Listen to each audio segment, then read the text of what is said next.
قبلہ رخ ہو کر روزانہ ہو کر بیٹھا کریں اور خیالات سے اپنے آپ کو ادھر ادھر کر کے موبائل مت کریں، اور جب تک روزانہ بیٹھنا ممکن ہو روزانہ بیٹھا کریں۔ جب تھک جائیں تو بڑی خاموشی سے صحیح ہو کے بیٹھ جائیں۔ دوران ذکر مراقبہ اگر کسی کی آنکھ لگ جائے تو دوسرا ساتھی اس کو ہلکے سے متوجہ کر دے۔ اس پہ ان لوگوں کے لیے بھی تھوڑے حوصلے کی بات ہے کہ جو آدمی مراقبے کے دوران ذکر کے دوران اگر آنکھ لگ جائے تو کئی لوگ اس سے مایوس پریشان ہو جاتے ہیں، جبکہ ایک روایت میں آتا ہے کہ حضور علیہ الصلوۃ والسلام کا سر مبارک سجدے میں تھا اور آپ کی آنکھ لگ گئی۔ تو اس طرح من جملہ روایات میں ہے کہ اللہ اس بات سے بہت خوش ہوتے ہیں، دیکھو میرا بندہ جو ہے نا، اس کا جسم کہاں ہے اور روح کہاں ہے، اس کا جسم کہاں ہے اور اس وقت روح کہاں ہے۔ تو مایوسی نہیں ہونی چاہیے، کسی آدمی کو بھی مایوس نہیں ہونا چاہیے۔ حضرت تشریف فرمائے ہم گروال جایا کرتے تھے حضرت کی خدمت پہ، تو مراقبے کے دوران میری آنکھ لگ جاتی کبھی، اور ساتھی بھی سوتے، تو حاجی عبد الرحمان صاحب رحمۃ اللہ علیہ فرمایا کرتے تھے سوتے سارے ہی ہیں، آپ کے سونے کا پتہ چل جاتا ہے۔ تو مایوس نہیں ہونا چاہیے کہ جی میری آنکھ کیوں لگ گئی ہے۔ اس وقت سوتا آدمی تو یہ بھی مبارک کیفیت ہے کہ اس کی روح اللہ کے پاس ہوتی ہے، روح اللہ کے پاس ہوتی ہے۔ تو اس لیے مراقبے کے دوران ہمارے اس طریقے میں ذکر اور مراقبہ دونوں جمع ہیں، یعنی دل پہ تصور کر کے اللہ کے مبارک نام کا خیال رکھنا کہ میرا دل پہ اللہ کا مبارک نام لکھا ہوا ہے، میں اس نام کو پڑھتا ہوں اور میرا دل کر رہا ہے اللہ اللہ اللہ اللہ اللہ۔ ہر سالک کی اپنی اپنی کیفیت ہے۔ اس کیفیت کے دوران جو دعا ہے نا، اگر آپ سمجھتے ہیں کہ مجھے شیطان اغوا کر رہا ہے، اس وقت التجا شروع کر دیا کریں، کیونکہ آپ جنت کے باغ میں بیٹھے ہوئے ہیں، اور جنت کے باغ میں بیٹھا ہوا آدمی اللہ سے کوئی التجا کرے اللہ صورت نہیں فرماتے۔ ذکر کے حلقے جنت کے باغ ہوتے ہیں، ذکر کے حلقے جنت کے باغ ہوتے ہیں۔ تو خوب اللہ سے التجا شروع کر دے، یا اللہ میری تربیت فرما دے، میری اصلاح کر دے، مجھے اچھا انسان بنا دے، کیسے نیک لوگوں کی مجلس میں تو نے ہمیں بٹھایا، یا اللہ اس مجلس کی جو اپنی برکات ہیں وہ مجھے نصیب کر دے۔ تو خوب زاری اور التجا سے اللہ سے مانگتے رہا کریں، اللہ سے مانگتے رہا کریں۔ بندہ نواز میری منت کی لاج رکھ لے، میری نہیں تو اپنی رحمت کی لاج رکھ لے۔ بندہ نواز میری منت کی لاج رکھ لے، التجا کرے اللہ سے، اللہ میں منت کرتا ہوں، لاج رکھ اس بات کی کہ میری اللہ اصلاح فرما دے، میری تربیت کر دے، میرے اخلاق کو ٹھیک کر دے۔ تو مراقبے کے دوران التجا بھی کر سکتا ہے آدمی،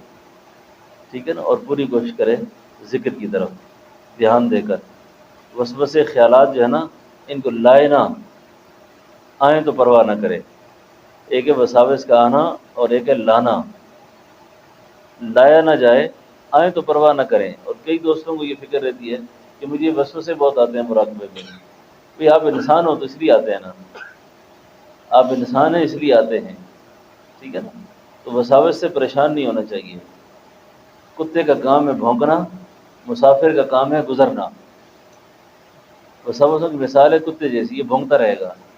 آپ نے بھونکنے والوں کی پرواہ نہیں کرنی، اس کی مرضی ہے جدھر بھونکے جہاں بھونکے، اس کو نہ دیکھیں آپ، وہ تو کتا ہے، ٹھیک ہے نا۔ آپ نے اپنے دل کی طرف خیال رکھنا ہے، اس کی پرواہ نہیں کرنی چاہیے۔ اور وساوس جس آدمی کو آتے ہیں نا، اس کا مطلب وہ ایماندار ہے۔ صاحب چور وہاں آتا ہے جہاں سرمایہ ہوتا ہے، چور وہاں آتا ہے جہاں سرمایہ ہوتا ہے، اس کا مطلب یہ آپ کے اندر ایمان موجود ہے۔ مجھے کوئٹہ میں ایک ساتھی نے ایک دفعہ ایک بات کی بڑی عجیب، اس نے کہا میں بڑا پریشان تھا، ایک وسوسے نے مجھے گھیرا ہوا تھا، ایک وسوسہ مجھے نہیں چھوڑ رہا تھا۔ وسوسہ یہ تھا کہ تیرا خاتمہ ایمان پر نہیں ہوگا، اور اتنا تنگ ہو گیا میں اس بات سے، اتنا پریشان ہو گیا، تو کہنے لگا میں بیر شریف گیا، وہاں خواجہ عبدالکریم بیر بھی بہت بڑے شیخ تھے، ان کی خدمت میں گیا تو وہ اتنے بڑے انسان تھے، بڑے بڑے لوگ ان کے پاس آتے تھے، سوائے اس کے کوئی دم کے لیے، کوئی تعویذ کے لیے، اور کوئی اور حاجت لے کے آ جاتا، دعا کرا لیتا، تو بھی سارا دن تعویذ رکھتے تھے بیٹھ کے کہ جو آنے والے کی جو غرض ہے وہ پوری کرتے تھے۔ اللہ والوں نے لکھا ہے کہ اللہ والوں کے پاس جا کر نا اس طرح ہے کہ جوہری کے پاس آپ جائیں اور اس سے آپ جا کے نسوار مانگیں کہ آپ کے پاس نسوار ہے، بھوسا ہے آپ کے پاس، جو اصل چیز مانگنے والی ہے، لینے والی ہے، وہ لیا کرو، فالتو خیالات لے کر نہ آیا کرے کوئی بھی کہ مجھے کوئی دم دے دیں، کوئی تعویذ دے دیں، بس پار ہو جائے گا میرا بیڑا، یہ سب دنیا کے خیالات ہیں، آخرت کا خیال نہیں ہے یہ۔ فرمایا میں نے دیکھا حضرت قریشی جو تھے عبدالکریم صاحب بیر شریف والے، وہ عصر کی نماز کے وضو کر رہے تھے، تو مجھے دیکھ کر کشفن فرمایا، شکر ہے اللہ کا کہ ایسا کوئی آدمی بھی ہے جس کو ایمان کے وسوسوں نے تنگ کیا ہوا ہے، ایسا بھی کوئی آدمی ہے، اور جو آج مجھ سے اللہ کا پتہ پوچھنے آیا ہے، اللہ کا پتہ، اس سے آپ اندازہ کر لیں کتنا بڑا مجمع ایسا ہے اس وقت جو دنیا کا مارا ہوا ہے، یعنی اللہ والوں سے تعلق کی غرض و غائب بھی دنیا ہے۔ کوئی افسر ہے تو وہ اس پروگرام میں کہ ہو سکتا ہے مجھے بڑا گریڈ مل جائے، کوئی مالدار ہے تو وہ کہتے شاید کوئی دم شپ ہو جائے تو اور آگے چلا جاؤں میں۔ بھئی ہمارا سب سے بڑا مسئلہ ایمان کا ہے، آخرت کا ہے، نجات کا ہے۔ یہ دنیا کی چیزیں تو اللہ تعالیٰ بطور انعام کے دیتے رہیں گے، اصل ہمارے مسئلے یہ نہیں ہیں، اصل مسئلہ ہمارا اور ہے کوئی۔ تو اگر وسوسے اس طرح تنگ کریں، اس طرح خیالات گھیر لیں، پریشان کریں، کوئی بندے کو پریشان نہیں رہنا چاہیے، آتے رہو آتے رہو، جتنا مرضی آتے رہو، ستم گر ہنر آزما تو تیر آزما میں جگر آزماؤں، لگا رہے تو وساوس سے بندے کو پریشان ہو کر ذکر نہیں چھوڑنا چاہیے، تلاوت نہیں چھوڑنی چاہیے، اعمال نہیں چھوڑنے چاہیے کہ جی مجھے وسوسے بہت آتے ہیں، مجھے خیالات بہت آتے ہیں۔ میں نے حضرت جی صاحب رحمۃ اللہ علیہ نے مجھے خود فرمایا تھا کہ جو غوث زمانے کا ہو نا، غوث مقام ولایت پر غوث کے مرتبے پر ہو، مراقبے میں وسوسوں سے وہ بھی نہیں بچ سکتا، یعنی انسان ہے نا، یعنی پیر ہو کر، بزرگ ہو کر، مقام غوثیت پہ فائز ہو کر وہ بھی وساوس سے نہیں بچ سکتا۔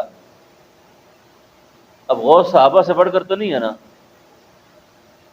اب صحابہ آتے تھے کہتے تھے حضور ایسے وسوسے آتے ہیں، ایسے وسوسے آتے ہیں، دل کرتا زمین میں گڑ جائیں، زمین میں دھس جائیں، ہم زمین میں چلے جائیں، ہم دل کرتا جلا دیں اپنے آپ کو۔ حضور فرمایا کرتے تھے آپ یہ بتاؤ کہ اس کے بعد تمہیں کیا خیال تھا؟ حضور بہت سخت پریشانی ہوتی ہے، فرمایا یہی تو ایمان ہے، یہی ایمان ہے۔ اس لیے شیطان کا کام جو ہے بعض اوقات مراقبے کے دوران خاص طور پر ماضی کی غلطیاں یاد کراتا ہے، کیونکہ یکسو ہو کے بیٹھنے نہیں دیتا،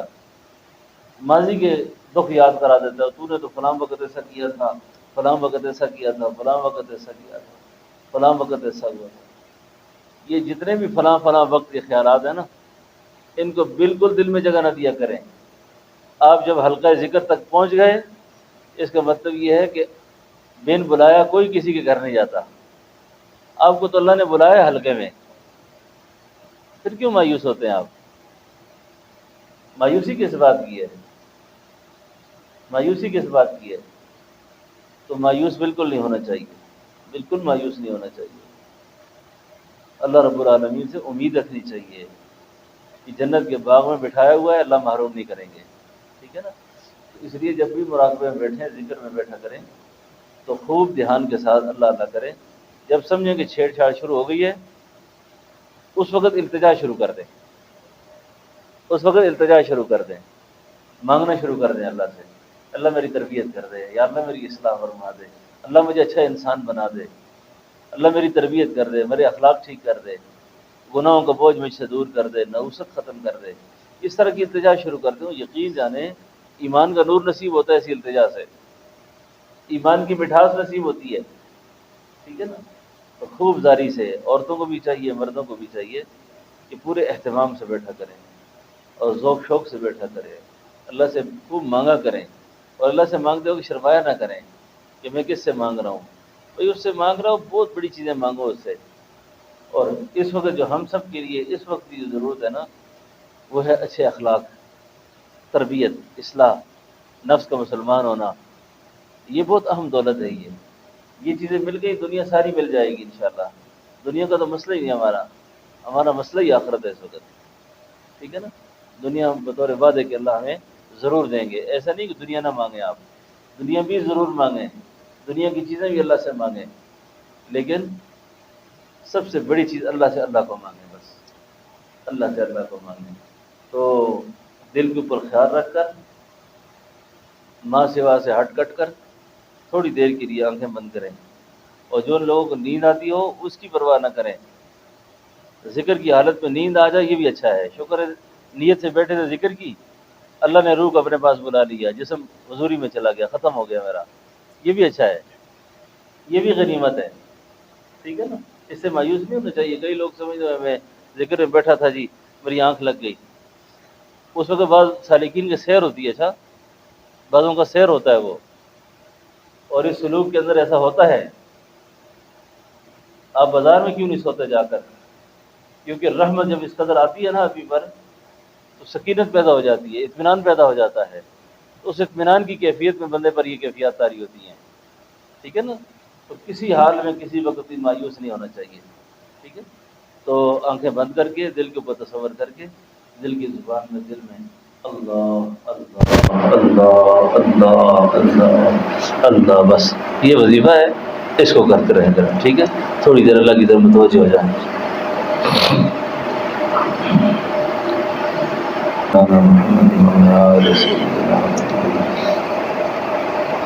ربنا لا تزغ قلوبنا بعد إذ هديتنا وهب لنا من لدنك رحمة إنك أنت الوهاب رب أوزعني أن أشكر نعمتك التي أنعمت علي وعلى والدي وأن أعمل صالحا ترضاه وأدخلني برحمتك في عبادك الصالحين اللهم إني ظلمت نفسي ظلما كثيرا ولا يغفر الذنوب إلا أنت فاغفر لي مغفرة من عندك وارحمني إنك أنت الغفور الرحيم۔ اے میرے اللہ ہم سب کے گناہوں کو معاف فرما، اللہ ہماری خطاؤں سے درگزر فرما، اے اللہ ہم سب کی پریشانیاں دور فرما، اے اللہ ہم سب کی مشکلات آسان فرما، اللہ ہم سب کی تندرستیاں دور فرما، اللہ ہم سب کے قرض دور فرما، اللہ ہم سب کے مرض دور فرما، علت سے ذلت سے اللہ محفوظ فرما، بری موت سے بچا، برے انجام سے بچا، اللہ معذور ہونے سے بچا، پاگل ہونے سے بچا، خارج سے بچا، کوڑ سے بچا، اے اللہ اپنی ظاہری باطنی ہماری بیماریاں دور فرما، جو بیماریاں ہمارے علم میں وہ بھی، جو ہمارے علم میں نہیں ہے وہ بھی اللہ ہم سے دور فرما، اللہ ہم سے دور فرما، اللہ ہم سے دور فرما، اے اللہ اپنے خاص فضل و کرم متوجہ فرما،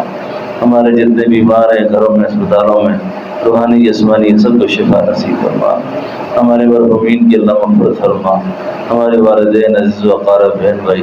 اللہ ان سب کے درجات بلند فرما، اللہ ان کے درجے بلند فرما، اللہ ان کا رحم فرما،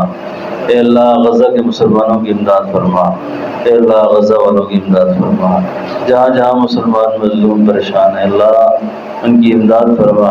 اے اللہ ان کی امداد فرما، یا اللہ ان کی امداد فرما، اللہ جن دوستوں نے دعاؤں کا کہا ہوا ہے، دعاؤں کا لکھا ہوا ہے، ہم سے دعا کے امیدوار ہیں، اللہ یہ ساری دعائیں ان کے حق میں قبول فرما، اللہ ان سب کے حق میں قبول فرما، اللہ ملک پاکستان کے حال پر رحم فرما، تمام امت مسلمہ پر رحم فرما، یا اللہ جہاں جہاں مسلمان پریشان ہیں ان کی امداد فرما، ساری دنیا کے کفار کو مشرکین کو اللہ ہدایت نصیب فرما، اللہ جن کے مقدروں میں ہدایت نہیں ہے وہ اسلام کے لیے رکاوٹ بنتے ہیں، یا اللہ ان کو چھان چھان کے تباہ برباد فرما، اللہ چھان چھان کے تباہ برباد فرما، اللہ ہمیں سے جادو کو، نظر کو، حسد کو کی نظر سے اللہ ہمیں محفوظ فرما، ہماری بچیوں کے، ہمارے بچوں کے اللہ نصیب اچھے فرما، اولاد کے مقدر روشن فرما، اولادوں کو ہدایت پر قائم فرما اللہ، اولادوں کو ہدایت پر قائم فرما اللہ، اولاد کو ہدایت پر قائم فرما اللہ، ہمارے بچوں کو بچیوں کو گمراہ نہ فرما، بے دین نہ فرما اللہ، جن دوستوں نے دعاؤں کا کہا ہوا ہے ان کے حق میں یہ دعا قبول فرما اے اللہ، اپنے خاص فضل و کرم سے اس مجمع میں جتنے لوگ آئے ہیں یا اللہ تیری وجہ سے آئے ہیں، دور دور سے آئے ہیں یا اللہ، کسی کو بھی خالی واپس نہ لوٹا اللہ، کسی کو ناکام واپس نہ لوٹا اللہ، سب کی دستگیری فرما، سب کی رہنمائی فرما، جو مالی معاملات میں الجھے ہوئے ہیں یا اللہ ان کے مالی مسائل حل فرما، جو گھر کے جھگڑوں میں الجھے ہوئے ہیں یا اللہ گھروں میں سکون اور امن پیدا فرما اے اللہ، اطمینان پیدا فرما اللہ، اطمینان پیدا فرما، سب کی اولادوں کو ہدایت پہ قائم فرما، اولاد کے دکھوں سے اللہ بچا، اولاد کی آزمائشوں سے بچا، اولاد کے غموں سے ہماری حفاظت فرما یا اللہ، اپنے خاص فضل و کرم سے ہماری دعاؤں کو قبول فرما اے اللہ، ہماری مسجد کے تعمیرات کے کام ہونے لگے یا اللہ، غیر سے ہماری نصرت فرما اے اللہ، ہماری امداد فرما اے اللہ، مدرسے کی تعمیرات کو، خانقاہ کے باقی کاموں کو بخیر و خوبی اللہ انجام تک پہنچا اور ہمارے لیے آسانیاں پیدا فرما، ہر طرح کی ہر رکاوٹیں اللہ دور فرما اللہ، ہر طرح کی رکاوٹوں کو دور فرما یا اللہ، اپنے خاص فضل و کرم سے ہماری دعاؤں کو قبول فرما اللہ، ہماری دعاؤں کو قبول فرما اللہ، ہماری دعاؤں کو قبول فرما وصلی اللہ تعالی علی خیر خلقہ محمد وعلی آلہ واصحابہ واہل بیتہ اجمعین برحمتک یا